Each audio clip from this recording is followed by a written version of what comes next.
Caleb. I'm Jessi. And we're here with Common Motor Collective, and we're going to be starting the Fixin' a Ride series. We found 2 bikes on Craigslist. We grabbed them both for less than $500, and we're going to walk you through everything we looked for in purchasing them, and also what to do to make them reliable daily drivers. Let's do it. Alright, so here in the Fixin' a Ride series, we have a few goals. For one, we picked up these bikes for about $500 each. Steals for any bike, to be honest. But we are planning to make them fully reliable, solid daily drivers for under $1,500 is the goal. We haven't cracked any engine cases, we don't know what's going on with them, but we're going to go through the whole entire bike, and we're going to make sure it's ready to ride, it's safe, and it's good. To be clear, it's not a restoration. We're not going to be focusing on the way it looks as much as the way it runs. At Common Motor, we believe in function over fashion, so we're looking for 3 things when we go through these bikes: performance, reliability, and safety. So there's 6 things you need to have right on your bike for it to become a successful motorcycle. You need to have the engine running well, brakes working, fuel system rebuilt, suspension working, new wheels, and all the electrical sorted. Only if you have all 6 of these things are you going to have a reliable daily driver. So this is the first bike we got. This is the one I picked up for myself. It is a CB450 K5, but it's got the CL pipes on it for some reason. Also, someone, what I'm guessing, blew up the factory CB450 engine and has put in a CB500 engine. Not a bad thing, but it's pretty typical of what you'd find for a Craigslist like cafe racer project that was never quite finished. Someone has put on these little clubman bars. They've taken off some of the lights and the gauges up top and kind of like half got it to cafe and half not. What we'll try to do with this guy is bring it a little bit further back to stock. Since it's got such beautiful CL pipes on it, we're going to take it more back onto the scrambler look and just kind of, like we said earlier, make it a daily driver. This was picked up for $750, so I'm starting at the high end of the budget, but it came with a title.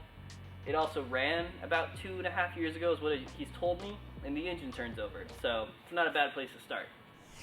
Alright, so the other bike we're going to be looking at is this one. It is a CB200T K2. As you can see, it is missing a lot of parts. No exhaust pipes, mufflers, carbs, electrical. It's gone. But it did come with almost 2 full boxes of parts and extra parts. It was listed for $400. It was in someone's barn. And so when I showed up, there are a few things I looked for. First thing, always, is I wanted to be sure that I could turn the engine over. And it does. We won't know until we get in there, but that is a good start. Next, I took a look inside of the tank. Tanks are hard to find, and even when you do find them, you have to do some work. So inside of here, it is a little bit rusted, but it's not so rusted that vinegar can't fix it. No holes in the tank, no places seemed thin, so it seemed like decent enough shape. With the parts box, I had almost 2 sets of everything. 2 sets of carbs, 2 sets of exhaust pipes. He had a lot of extra parts. I think there's most of another engine in there.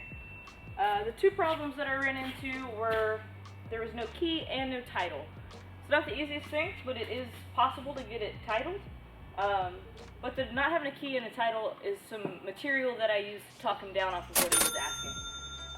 So we're going to roll the other bike back in here and start going through them top to bottom to kind of make a list of what we need to do. And see if we can get these bikes on the road. Alright, so we've gone through the bikes. We took a few things off of it just so you can kind of get down to the engine and the bare frame. So we took off like the tanks, the seats, the exhaust, and we're kind of at a good point to let you guys know what we think we're going to be rebuilding in this series. That's probably going to change, but right now, so far in the 450, the exhaust is pretty bad. I thought it was a little bad, it's pretty bad, so that'll be later in the series, but that's going to need to have some solution. I don't think I can fix part of it. Also, I need to have a new key made for the 450 because it got snapped off in the ignition. Hopefully we can pull it out of there and take it to a locksmith and have them cut us a new key. If not, we're going to have to change out all the locks, which would suck. I'm also going to need to go through the engine on the 450, replace the gaskets, bolts. Like I said, it turns over. That's all we really know right now until we get into it. Lastly, any of the 450 specific things is definitely going to need to replace the steering bearings. The whole steering column jiggles up and down when I raise it and lower it on the lift, so that's definitely need to be replaced. As well as all the usual maintenance items, like we're going to need to rebuild the brake system, replace tubes, tires, and rim strips, put some balance beads in the new tires. We're going to need to rebuild the carbs. Also going to need to swap out the old regulator rectifier for the combo units. And I'm probably going to end up needing to replace the sealed beam factory headlight with a H4 bulb, just for a little modernization and future-proofing of the bike, so you don't have to find the old sealed beams. They're really hard to find these days. Lastly, the tank looks pretty bad, so hopefully it can be saved. If not, we may need to source a new tank for my bike. Jessi's is in a lot better condition. Alright, so after going through the 200, a few things popped out right off the bat. The engine is very loose in the frame. I'm hoping that in this box of parts that I have, I can find the bolts needed to button it back down, get it tight. Probably don't want the engine wobbling on me when I'm trying to ride it. Fingers crossed that that's the only thing.